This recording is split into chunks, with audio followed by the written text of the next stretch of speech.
Well, today I have the honor to introduce Kara Finger. She's from North Carolina, and this is her first science camp because she wasn't delegate. Oh, wow. She knew about this camp with internet, and she's on staff right now. Well, she works in microbial ecologist, and she has been researching for 7 years. She loves the outdoors, cooking, playing with her dog, whose name is Harold. She loves doing yoga with him, reading, and how she knew she wanted to be a researcher? Well, trial and error, and she discovered it. And if you ask her about her big dream, she just wants to be happy. So, and she studied in NC State University here on the grade, then the University of Georgia. She loves asking questions, and well, here's Kara.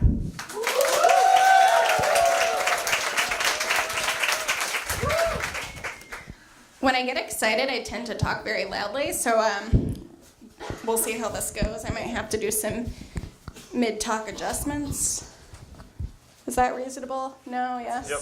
Okay, cool. As some of you may or may not know, I'm in charge of the daily schedules. And as I was putting my schedule up, neither Chris nor Andy understood the reference. They both told me I had typos, so hopefully everybody has heard of the Beyonce song. Beyonce? That's comforting, because I was really worried I was out of touch.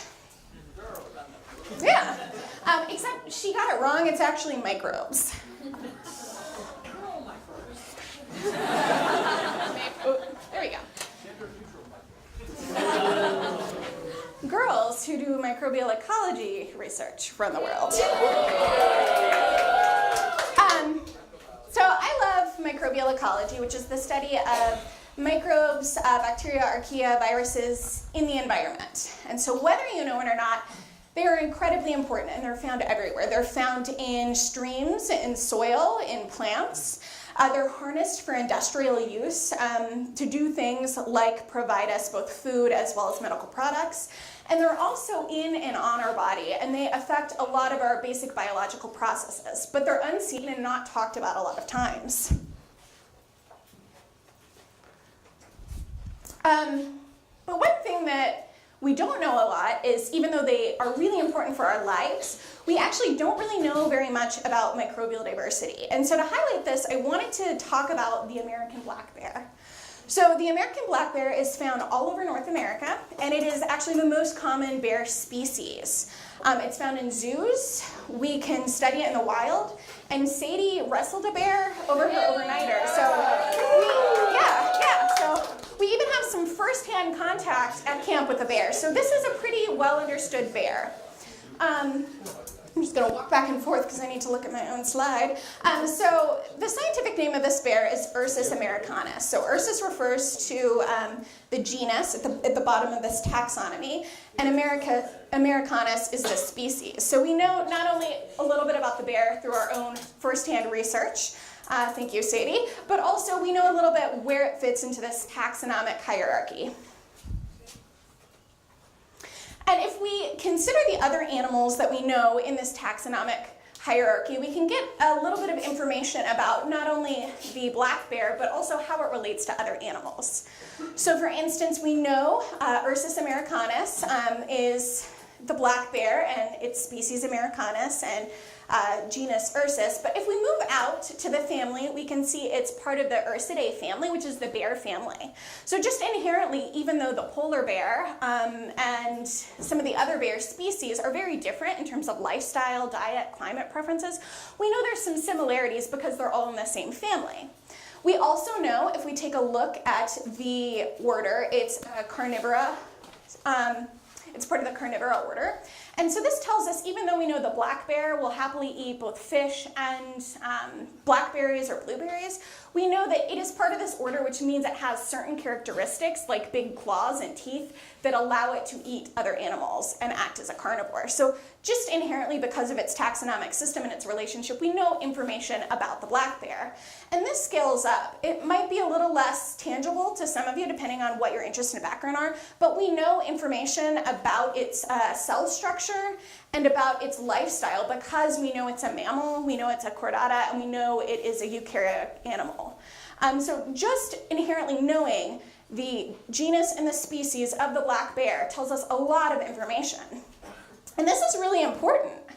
What I want to point out is there are entire domains of bacteria that are unstudied and uncharacterized. So there's a ton of bacteria we don't know anything about. And so if we actually go back, maybe, this is very challenging, guys.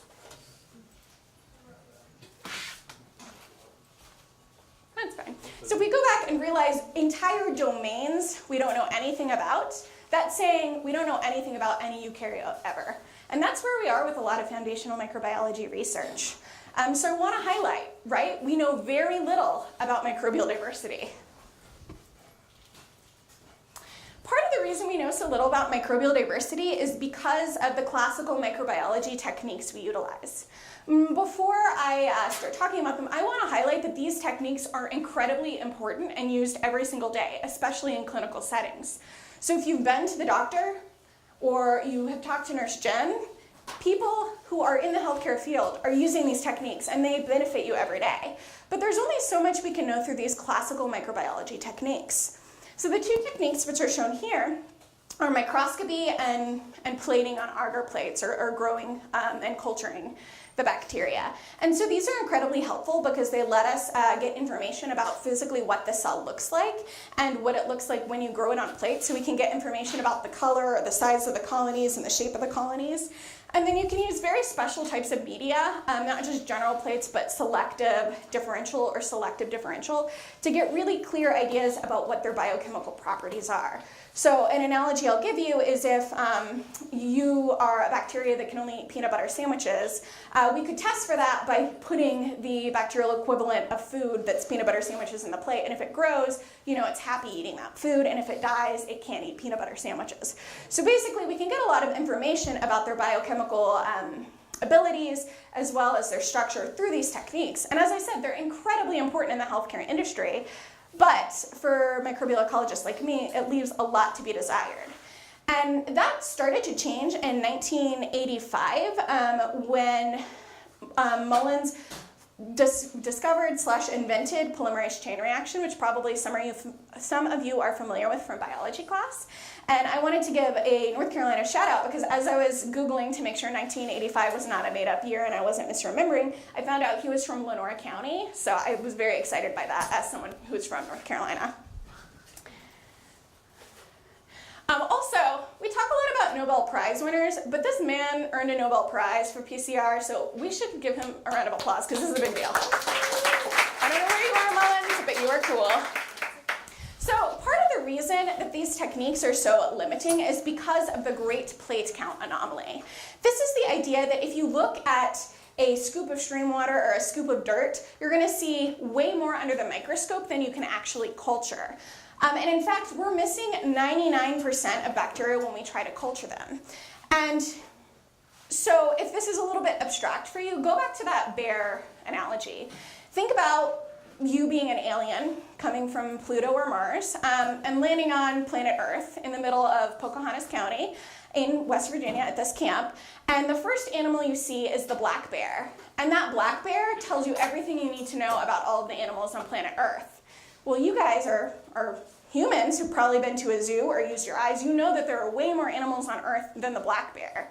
You know that there are plants that matter. You know that there's squirrels. You know that there's exotic birds. Have you seen a parrot? Like, there's a ton of different animals. We're missing insects, too. There's so much biodiversity that you are missing by looking at 1% of all biodiversity. And right now, with these classical techniques, if we try and culture things, we're missing 99% of all bacteria. So there's so much we don't know. And I'll talk a little bit about why it's impossible to culture some of these bacteria.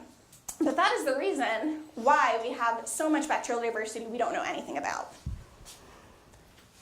And as I said, this started to change with the advent of modern techniques. And these modern techniques allowed us to answer a couple of questions, specifically who is there, what bacterial players are in the environment that we're missing because of the Great Plate Count anomaly, and what are they actually doing in the environment? If they're not eating the equivalent of peanut butter sandwiches, what are they surviving on, and why do they matter in that environment?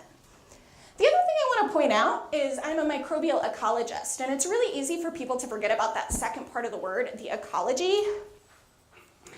But microbes, just like us, are doing things. They might not have brains in the same way we do, but they care about life and they care about interaction. So they have specific environmental needs. If they're cold and don't like to be cold, they might die. They might survive, but they might grow really slowly. So their environment matters a lot for their survival and propagation. They also are interacting with each other, right? So Ben is sitting right here, and if I punched Ben in the face, I don't think he would like it, right? Bacteria are interacting. I could, as a bacteria, hurt him. I could grab his sweater, or we could be friends. I could say, Ben, I really do not know how to hunt, but do you? Because I can cook the game later. We could work together and share environments or share resources. And bacteria are doing that as well, right? They're interacting with each other. The other thing people don't think about is bacteria can move, right? Like we have legs. If we're mad or need something, we can get up and walk or move to a new room or a new situation.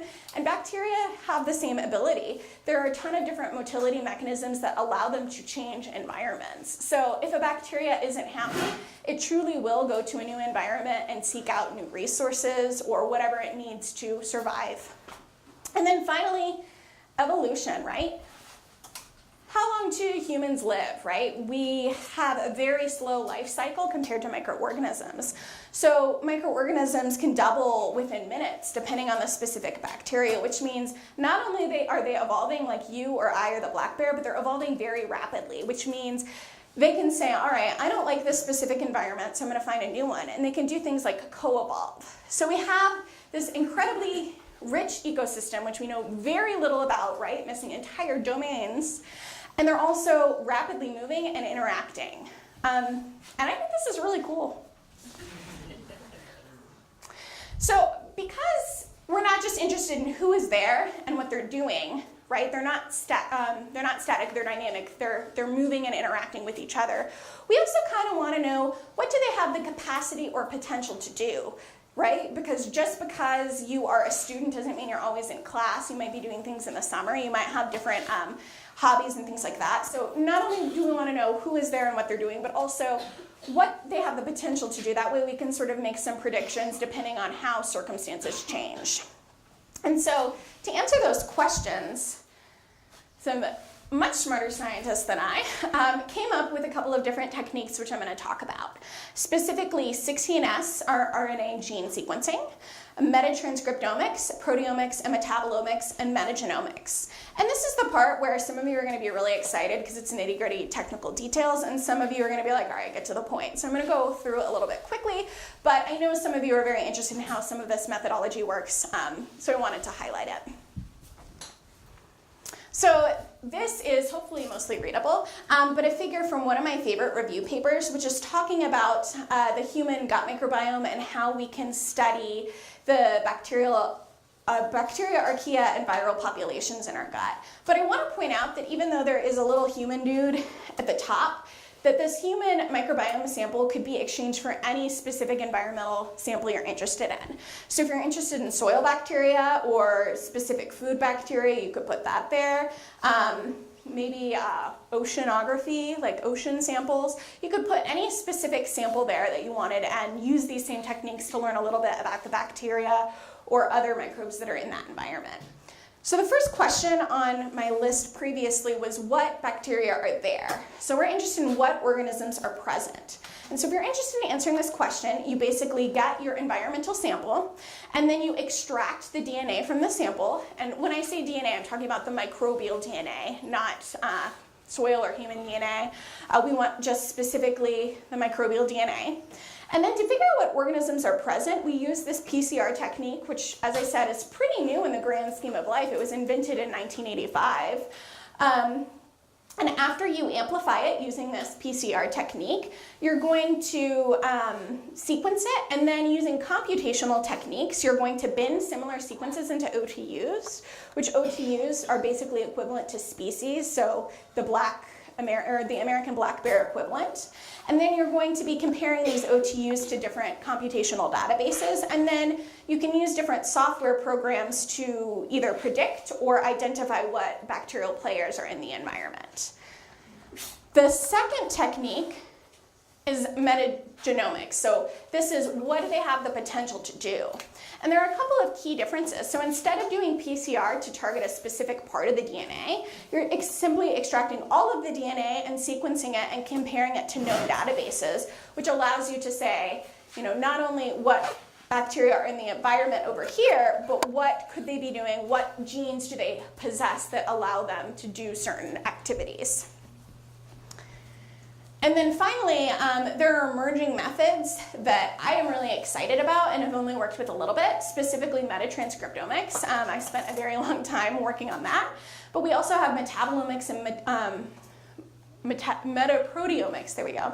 And this is where some of you who are really excited about biochemistry or chemistry would really shine, because this is taking samples from the environment and analyzing the specific chemicals or proteins or mRNA that are there to say, all right, we don't care about what's there, we don't care about what they could be doing, what has actually been made in the environment and how does that shift in different environments and what could that mean? So because of these modern techniques, we have the ability to ask not only what is the black bear equivalent, what can be grown on a plate, but also in an environment, what are all the bacteria that are there, what are they doing, and how could they be interacting, and how could that change? And I want to point out that probably all science, but especially microbiology in particular, is very interdisciplinary, right? You need to know some things about your system of interest. So if you're interested in humans, you have to have a good foundational knowledge of human biology or immunology. If you're interested in other environments, you have to be a really good soil chemist or geochemist or whatever environment you're interested in. But if you want to use these modern tools, you also have to level up a little more. You have to have strong computational skills. You have to have strong statistical skills. And that is not to say you have to be an expert in everything, but you have to be aware and understand how the pieces fit together. Because just like Chris mentioned last night, and other speakers have as well, if you don't know what you're doing, it's really easy to design a really poor study or to make really incorrect conclusions about something that could drastically affect not only yourself and the paper you write, but potentially policy. So, who run the world? Microbes. Who run the world?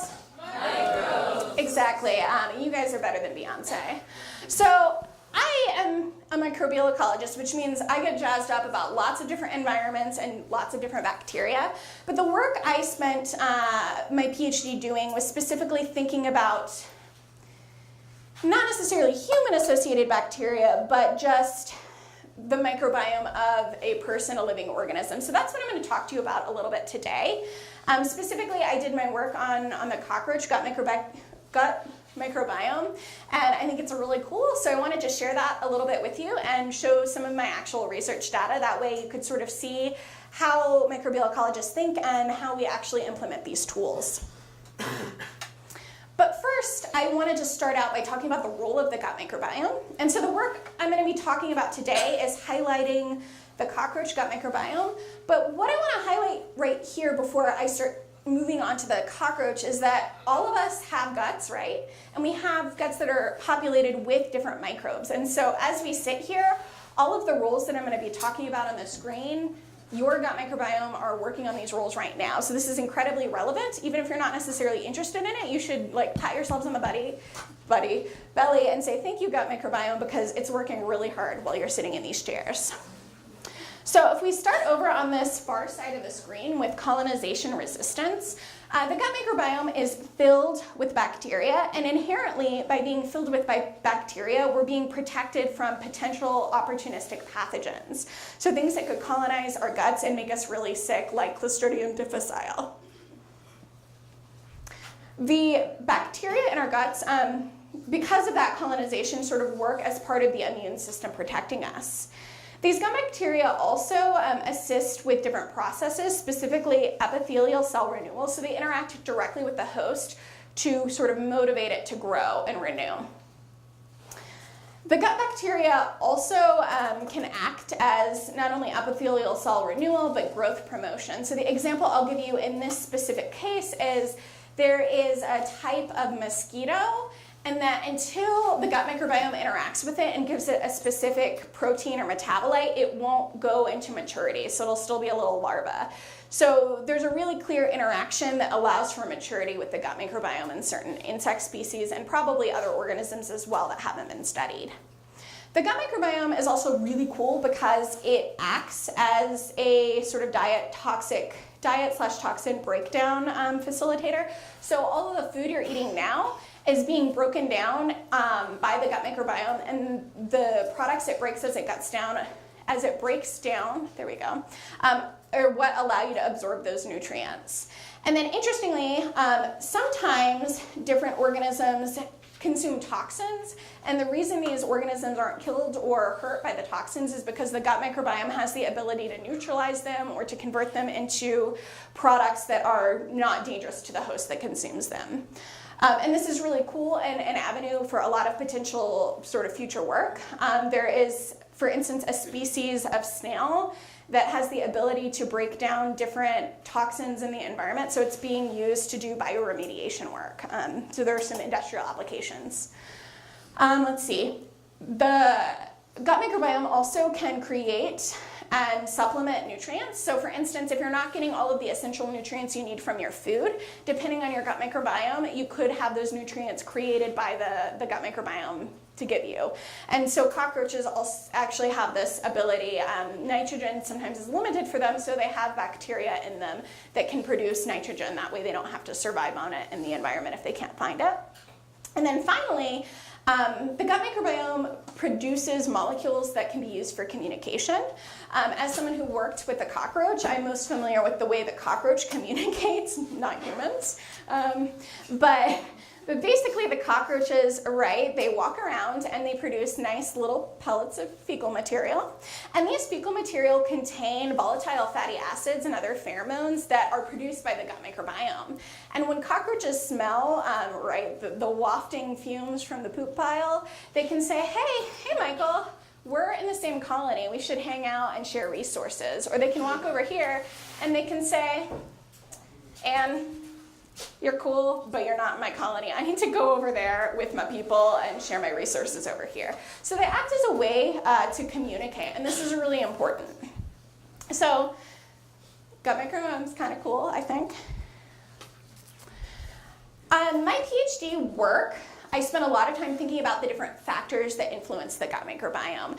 And so some of these factors are things like host genetics, diet, social interaction, age, biological sex, parasitic infections, or antibiotic usage. And so some of these, like host genetics, are very static. They're going to remain constant throughout your life. But a lot of these, right, social interaction or diet, they change. They're dynamic depending on what you're doing and what you're surrounded by. So it's a really complex field of study. So not only are we studying things we don't know anything about to begin with because they're unclassified, but also there are a lot of different factors that go into why these unclassified bacteria could be interacting with each other.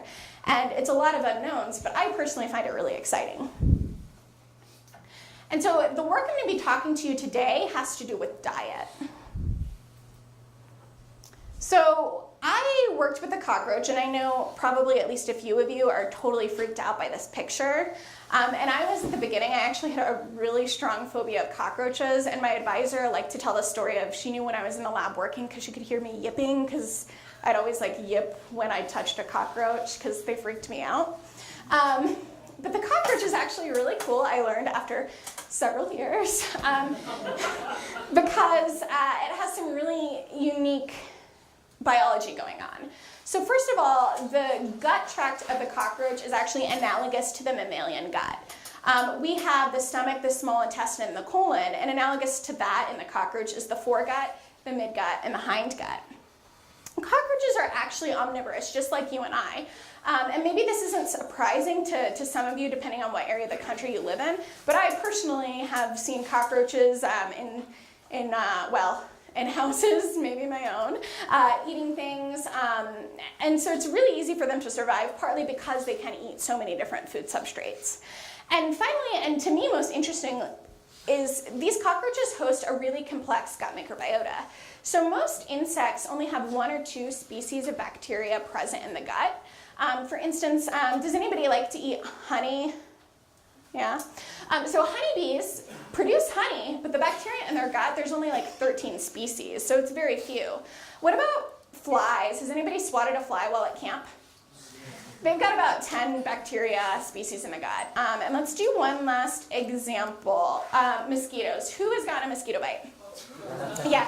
Mosquitoes, only like 7 or 8 types of bacteria in the gut. In contrast, cockroaches have hundreds, if not thousands, of species of bacteria in the gut, which is really cool. And if you're interested or really don't care about cockroaches, I will say this is also analogous to what you might find in the human gut. So even though cockroaches and humans are a little bit different, they have very similar gut structures and really similar gut microbial community sort of structures. So I wanted to go back to the experimental workflows I talked about in the beginning, just because I know some of you will be interested. But the work I'm going to be showing you today was done with 16S rRNA sequencing. So if you remember, this is just sort of a census count to see what specific bacteria are in an environment. And so to do this count, you first have to dissect your cockroaches. So I learned how to avoid yipping every time I touched a cockroach and sacrificed literally hundreds. And then after you sacrifice your cockroach, you will dissect out the hindgut section. You'll remove and preserve these hindgut contents. And this is where we start to utilize Mullen's Nobel Prize winning technique. You're going to extract the microbial DNA and then use his technique PCR to amplify the V4 region.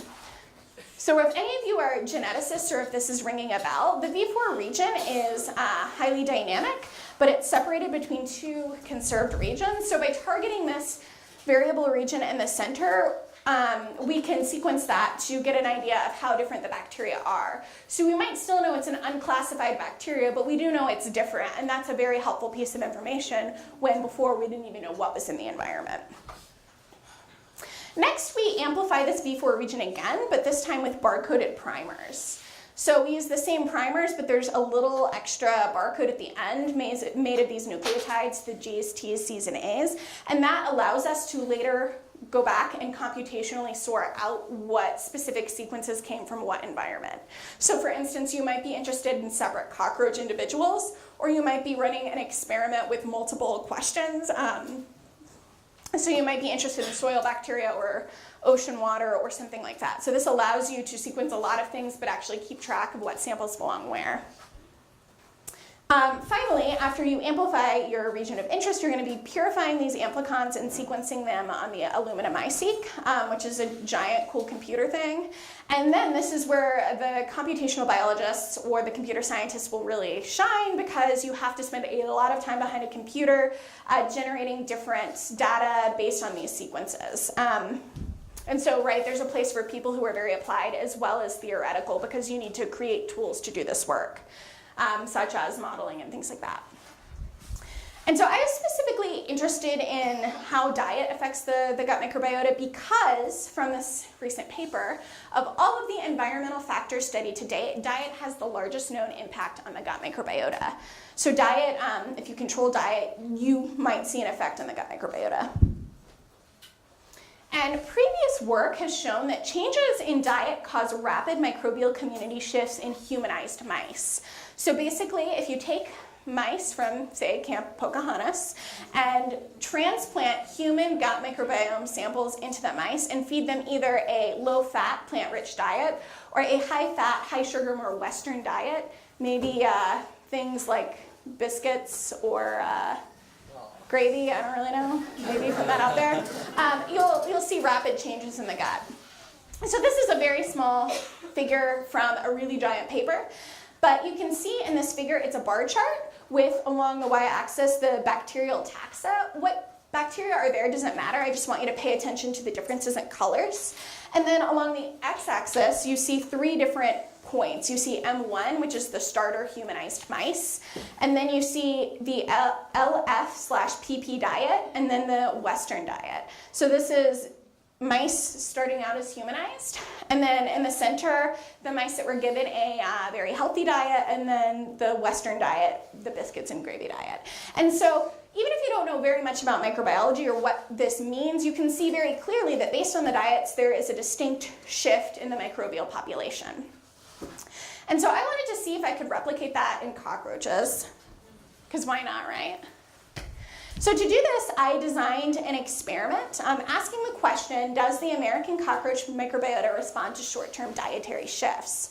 And so once again, depending on where you're from, you may or may not be familiar with these American cockroaches. I will say from a lot of experience, they are very common in the Southeast and sometimes like to hang out in sock drawers after you've been away for Christmas. Just maybe.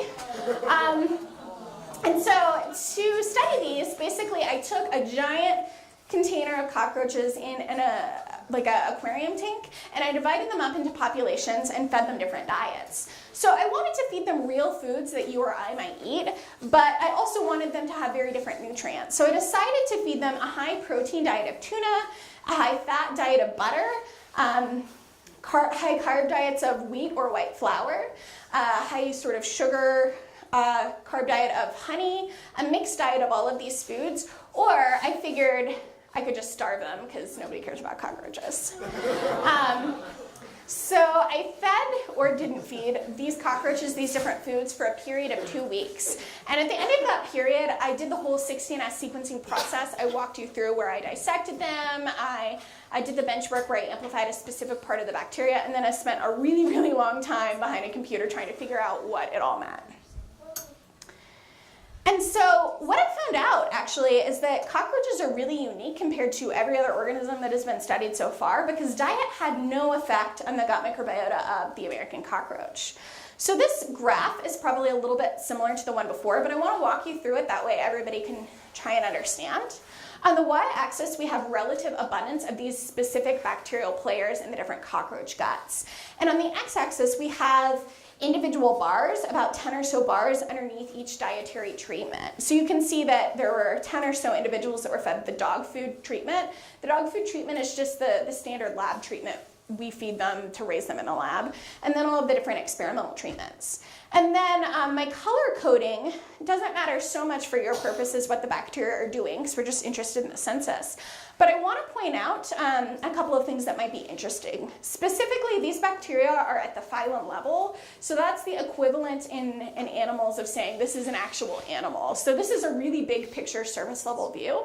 And for those of you who are working with me in my directed study, this is actually part of the data you were playing with on the very last day, which I think is cool. So you can stare at this for a while, and I did, for 4 months, and you can sort of start to convince yourself that maybe, like, the trends aren't as obvious as the mice were, but you can sort of maybe see some differences if you stare at it and go a little crazy. But if you try and pull out one specific bar, inherently you can't figure out what dietary treatment it belongs to based on the composition. And so that got me thinking about the data in a different way. So this is an ordination plot that shows the same sort of conclusions. Diet has no effect on the gut microbiota of the American cockroach. And so once again, this is an example of where people who are very interested in math would shine, because I know what ordination to plot to use and how to implement it, but I am not the one who came up with this technology, and I'm not the one who decides why you should use it necessarily, because it takes math geniuses to understand this kind of thing. But basically, this ordination plot takes all of the data and it tries to explain it mathematically and computationally. So it organizes it in all of these different ways such that you end up with clusters based on whatever variable drives the changes in microbial community. So for instance, if in this room we were looking at an ordination plot of things that might cause us to be different, it could be state, it could be biological sex, it could be hobbies. You would see clusters based on those things if that was what drove the differences in our gut microbiota. I don't see any patterns here. Does anybody see any clear, distinct clusters of color or anything else? No. Yeah, you can sort of once again stare at this for a while and try to figure out what's going on, but the long and the short of it is there isn't any clustering based on dietary treatment, which tells us that diet does not have an impact on the gut microbiota of these cockroaches, which once again is very different from all the other organisms that have been studied. So I don't have time to pull up other organisms, but if you look at the humanized mouse data that I showed you before in this form, you see really pretty clusters depending on whether it is the high-fat biscuits and gravy diet or the high plant matter diet. This got me wondering some other questions though. Specifically, how does the individual to individual variation of the cockroach compare to the human? And so this is something some of you might be interested in, especially if you are human sort of biologists or want to go into a medical field. How is what I did 4 years in the cockroach, which nobody cares about, except me, how is this relevant to humans? And so to answer this question, I went online to a publicly available database of American gut samples. So if any of you have not heard of this, it's a really cool project that's actually citizen science led. So for $100 US and a really healthy bowel movement, you can get your gut microbiota sequenced. And so if you want to do that at the end of camp, you too can get your stool sample and send it in with a $100 bill and get your data sequenced. And so they have this huge repository of data, and I downloaded some of it to ask the question, are my cockroach samples similar to humans or not? And so once again, this is the cockroach samples which I showed you, which really don't show any effect due to diet. And when we look at the human samples, what do you guys see? There's a lot more variation. So I want to point out a couple of things that I think are interesting. So as you know, the top chart with the cockroaches, they were all fed very different diets, right? The nutritional composition of tuna is really different from honey or honestly like no food. So these cockroaches were really being pushed to the limit to see if any sort of change in their gut community could happen. These humans, right, humans are kind of weak. It turns out if we starve each other for weeks on end, we might die. Probably if we only eat butter for weeks on end, scurvy might happen, right? We're actually inherently a little more fragile than these cockroaches, so we had more similar diets to one another. And despite that, we saw a lot more variation. The other thing I want to point out to you that might be something some of you already noticed is the players at the top and the players at the bottom are the same. That is, the bacteria in our guts and the cockroach guts are pretty similar. So basically what I'm saying is you guys are all cockroaches. So cockroaches have less individual to individual variation than humans. And this is another graph that shows the same thing. I'll walk through it quickly.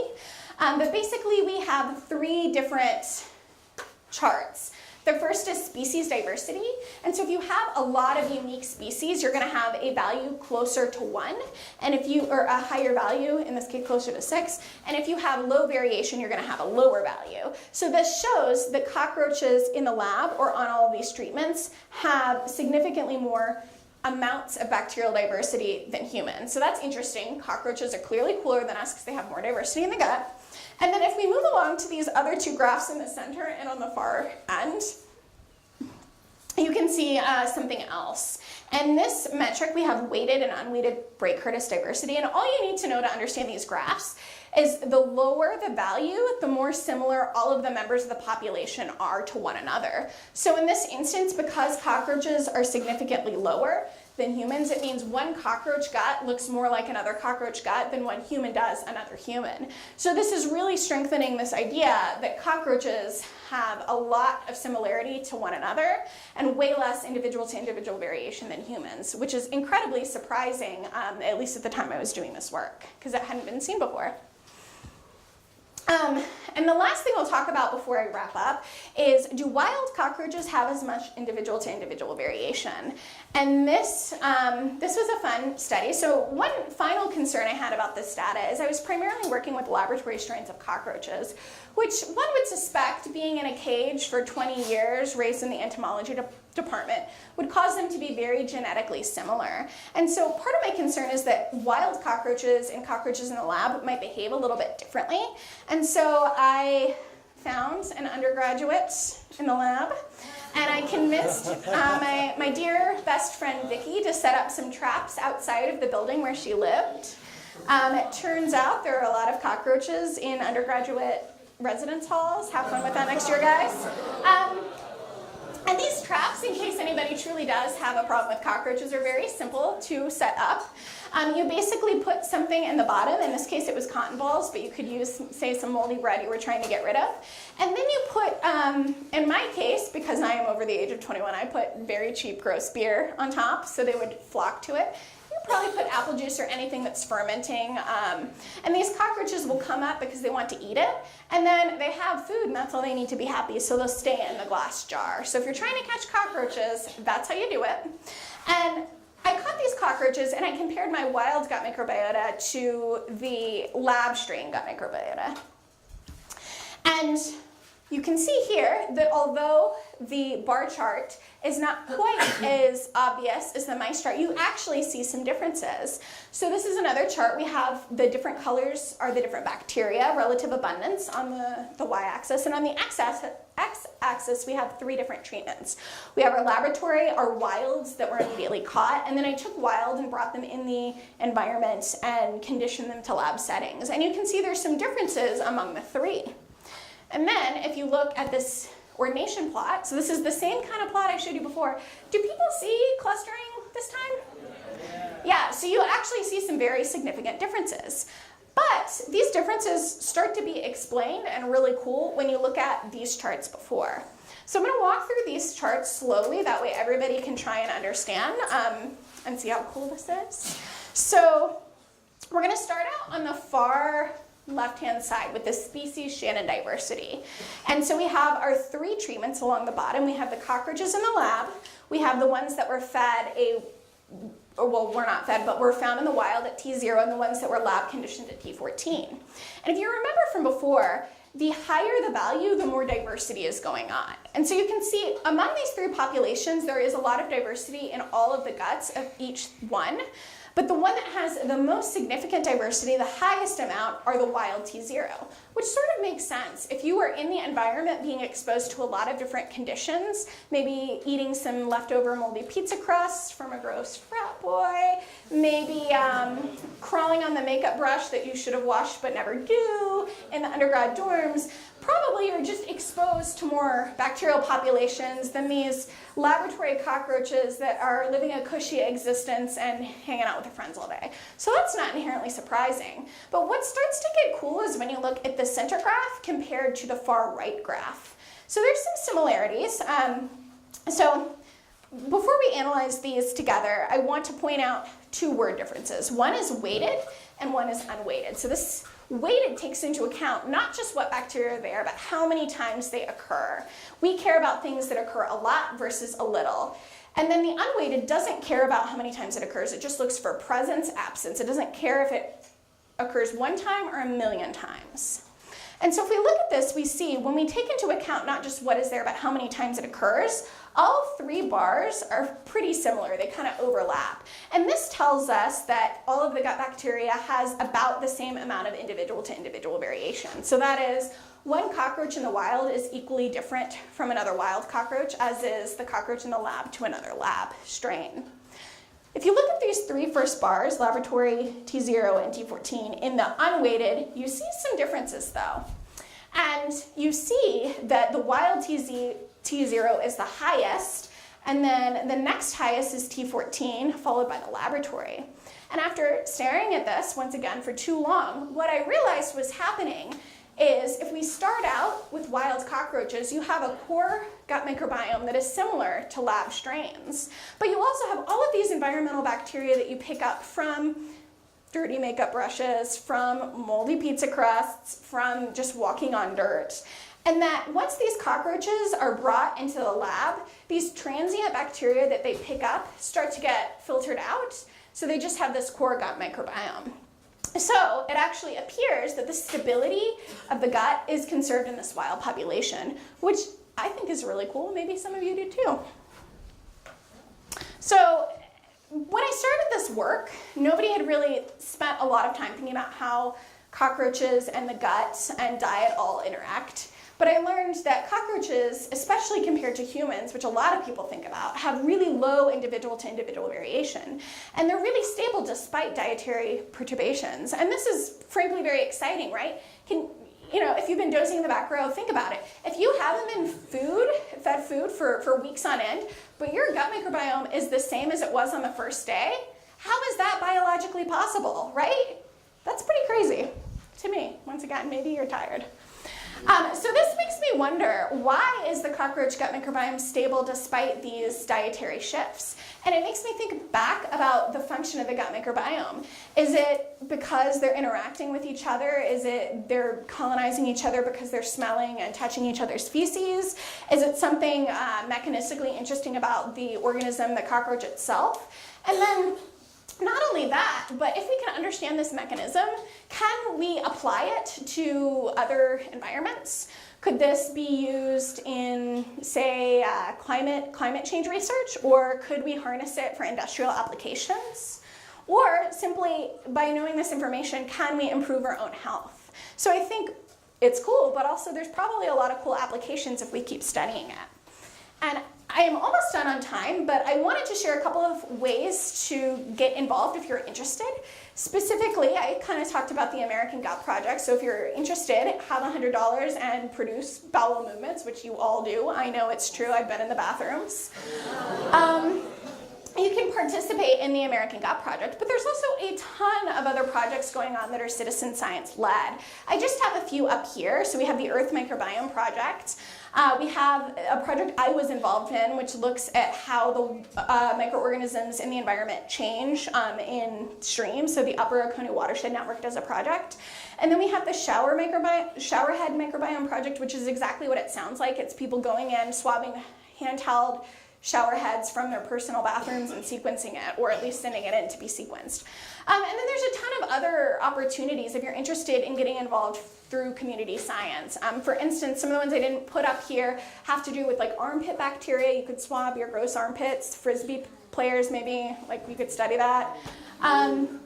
Or they are looking at how sourdough culture starters for sourdough bread change. So there's a lot of opportunities, even if you don't feel you're an expert, to get involved through community research.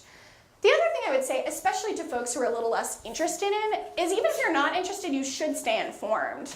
The FDA cares. Fecal transplants are a really big emerging field of study. The FDA doesn't want them, but they're incredibly effective treatments for certain diseases. Yep. The Department of Energy, which is where I will sort of be working in the fall, I'm going to be getting a lot of my research dollars because the government and government labs care about soil microbiomes. Bacteriophage therapy is a thing that is becoming more and more prevalent. So even if you don't care about these things, you should at least stay involved in the news because they are affecting your life now, whether or not you know it. And if you maybe went to the startup directed study, I will also say a lot of startup companies that are getting a lot of dollars have to do with microbiomes. So for instance, Indigo is a startup company that is trying to look at the microbiome of different plants and figure out how to improve plant growth. And that was like voted one of the top startups of 2016 or 17. So whatever your interests are, whether they're computer science or business or even physics or engineering, the microbiome is probably going to be related to you in some way, and I would urge you to stay informed. So with that, I will end and take questions. Thank you guys for your patience.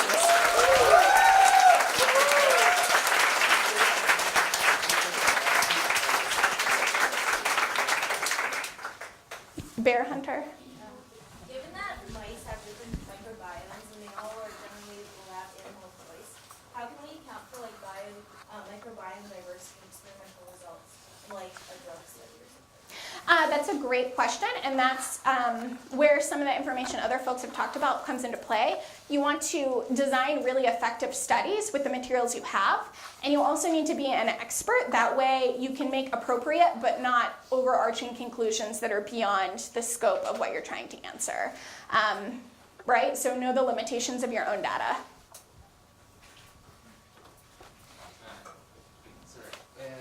When the game that they played in the cards, there was also this fecal transplant. Can you please explain?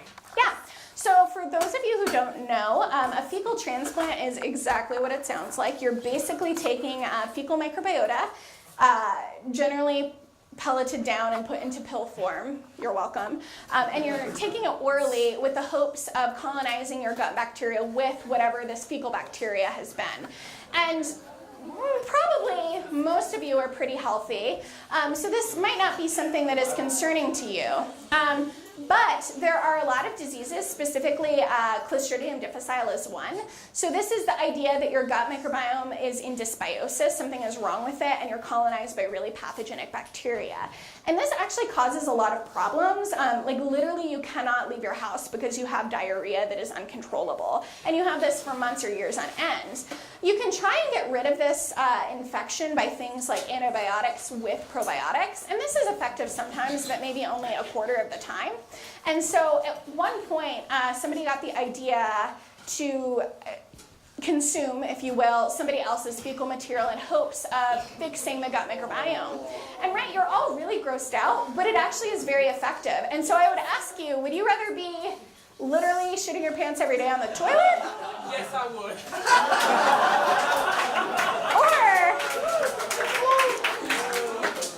Or would you rather have a healthy, happy, productive life? And if you're that desperate, you choose fecal transplants, even though they're not FDA approved.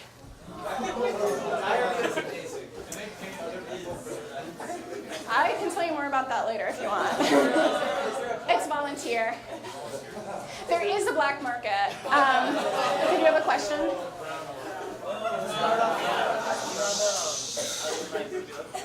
Sorry, what was your question? On your microbial graphs or charts, right? There were places where you had microbes, but they were labeled others.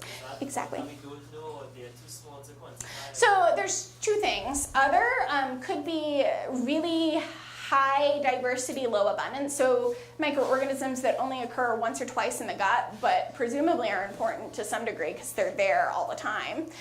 The other thing, and you hit it on the nose, right? Other could mean unclassified. So we know, for instance, a bacteria is highly prevalent, but we've never studied it because it falls into that area of domains we don't know anything about. So other, in my graph, both can mean unknown as well as low abundance, high diversity. Ashton? So with all this information about gut microbiota becoming readily available, I know that we're going to start seeing products and movements and things to make your gut microbiota less sticky. Can you tell us kind of what is actually a thing and what isn't? Like, is taking probiotics worth it?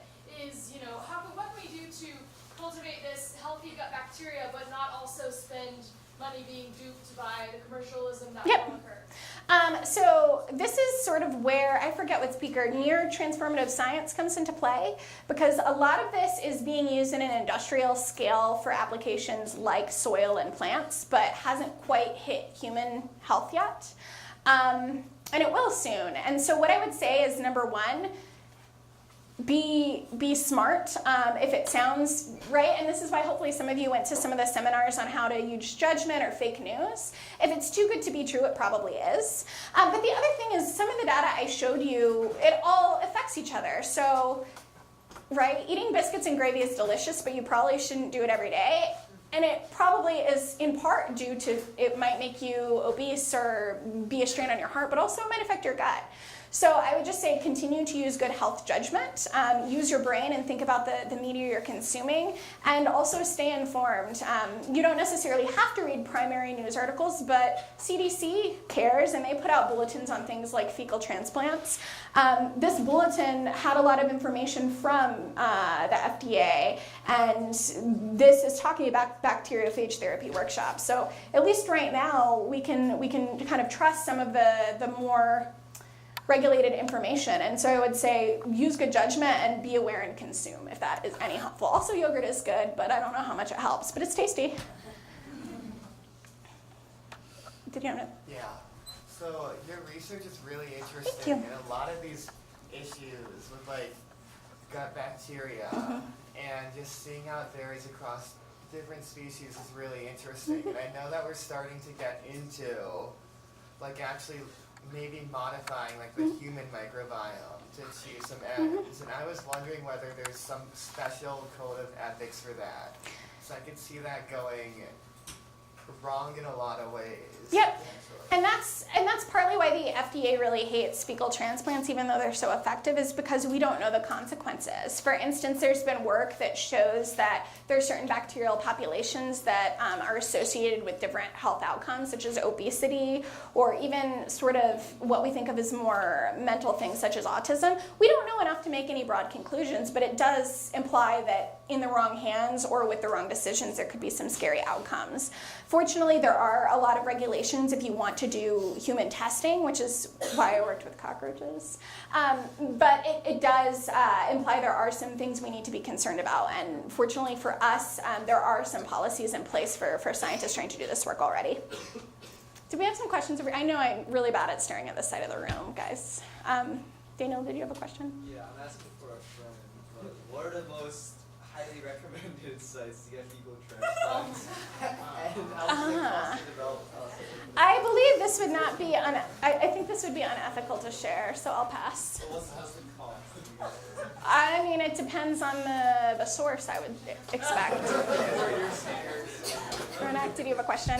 Yeah, if I remember correctly, like cockroaches have been around for millions of years and haven't really evolved that much. That's a lie. Oh, really? But or at least like they've survived for a long time, like much longer than other species. And so, like, is there a reason for that from the Yeah. perspective? So I actually really love this question because it plays into something else I spent many years thinking about, which is why cockroaches so let me back up. Cockroaches are highly related to termites, and you guys probably know that termites eat wood. And so termites are actually the newest special type of cockroach. And so they also have really complicated gut microbiota, but they're drastically, significantly different from cockroaches. And so part of the pet hypothesis I was working on was perhaps the evolution of these insects, cockroaches into termites and so on, is what either, what came first, the chicken or egg? Did they co-evolve? Did this gut microbiota co-evolve? Was it the evolution of the insect that came first? So I think you're right, it's all sort of related. Yeah. I was wondering if someone was good with data. And I don't really remember, did you find that I did some work with a grad student about microbiota on plants, and he found that the most numerous bacteria, it was much higher than the second and third most. Yep. Did you find that pattern as well? So there are things that are more abundant than others, and it is in a hierarchy. That's not true for all environments, but it was true for my cockroaches, yes. Do you think that someday, for example, you said that the cockroach has really good amount of bacteria, and they can survive? You starve them, and they try longer than a human will do. Do you think that someday we could, I don't know, adapt those bacteria to the human body so we can survive more much time? I love that question because it gets at the way my brain thinks too, which is all these big questions. How does it all interact? How can we use it? I think truly it is impossible to say, but I think that there's so many potential applications that we will eventually see some of them used. One of the things I'm thinking about currently is the bacteria, so cockroaches are sort of bottom feeders. They will, not in my sock drawer, but in the forests, will eat all of the detritus at the bottom. And when they eat the food at the bottom, they release methane into the environment, which can contribute to climate change. I mean, right, some of this is normal. It's been happening for years and years. And so part of a pet thought I had that I don't know how you would test yet was if we change strains of bacteria in the gut to release less methane or be more efficient, could that have an impact? I don't know if it's possible, number one, but it's fun to think about. And I think there's so many questions like that maybe are long-term transformative, we'll say. So you mentioned yogurt, but conversely, are there any other foods or drinks that you're aware of or that are being researched that negatively affect human gut microbiome? That is not my area of expertise. I think for the purposes of lay people, right, use good judgment. Sugar's great, don't eat it every day. If it's fermented, it probably has good bacteria. I'm sure people are doing research on it, but I can't speak to it.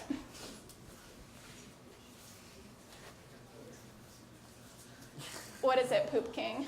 I was wondering, so you mentioned a lot about how mental health and those kind of factors can affect you guys. Wondering if any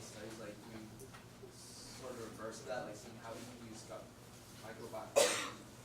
Yeah, I'm certain there are, and this is another highlight for those of you who are interested in neuroscience. Number one, I'm not, and number one, I'm not an expert. So this is where in the very near future, maybe you could collaborate with people like me who are microbial ecologists to design those studies. But I know they exist. But you mentioned that, for example, bacteria interact with each other, and you could example if you punch man. Would that happen if, for example, we put some specific bacteria to attack other bad bacteria? That will just like new cure or new... Yeah, so this is something I didn't talk about because I was worried about time, but this is actually an example really sort of dear to my heart. Because I think we all really work in I'm a lab rat. I don't like to talk to people. I like to sit behind my computer. And it's really easy to forget that what we're doing is impactful. And so I wanted to share this story, which leads into it well, and this, I guess, will be the last thing I say. But this happened this past fall, and the headlines that were coming out was how a tweet is helping researchers find experimental treatment for a 25-year-old with superbug infection. So this young woman had cystic fibrosis, which, if you know, cystic fibrosis causes a mutation in the gene which causes basically slime. What is the word? Not slime. Mucus, there we go, to build up in the lungs. And so in the beginning, when cystic fibrosis research really started, it was a death sentence. You would die by the time you were maybe 2 or 3. But thanks to transformative healthcare and all this exciting work, people can live relatively normal lives. But the problem people most of the time have is they're not dying because of the cystic fibrosis, but because of antibiotic resistance, because they are trying to get rid of the bacteria that are growing in the mucus and on the mucus in the lungs. And so this was the case with this 25-year-old woman, which I was really struck by because I'm not that much older than 25. Probably some of you have sisters or brothers or relatives that are 25. It's very close to home.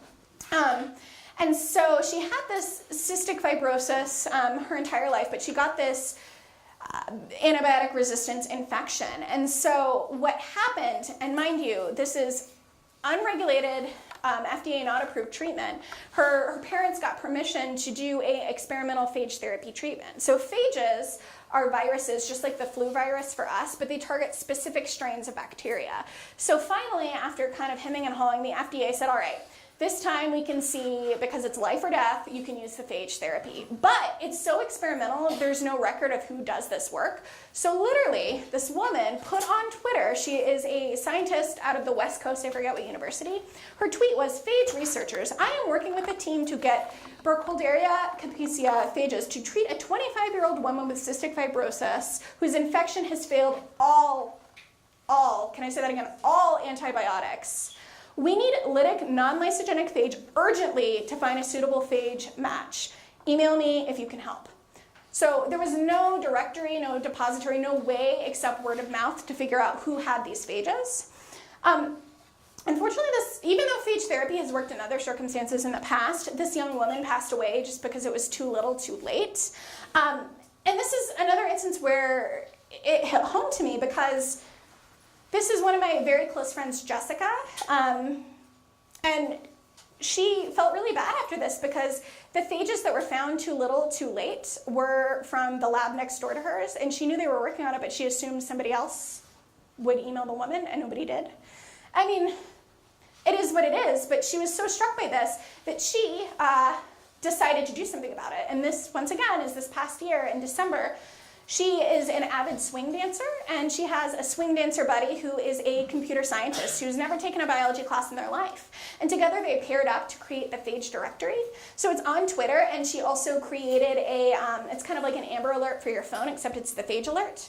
And now if somebody needs phages for a emergency FDA approval, you get a text. And so I don't do phage work, but I could say, George, I know his lab does phage work. I know he will help you, let me put you in contact. So I wanted to end with this example because, right, life-changing work, literally life-saving work, is A, being done by Twitter, which is really scary, and B, being done by people who are in their 20s, which is really inspiring. So microbiology is important, guys. Thank you.